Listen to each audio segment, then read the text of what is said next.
కూర్చోండి బావగారు మంచం మీద.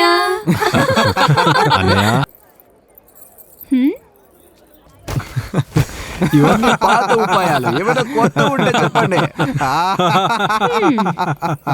వారు తెలివైనవారు. సామాన్యుని అబ్బాయిలు చాలా తెలివైనవారు. ఇక్కడికి రండి బావగారు, కూర్చోండి. సరే వెళ్ళి కూర్చో. స్వాగతం.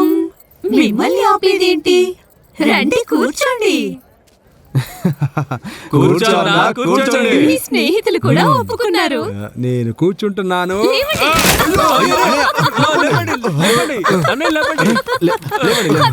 సహాయం చేయండి.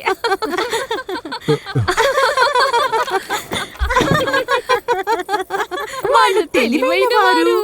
సామాన్యుని అబ్బాయిలు చాలా తెలివైనవారు.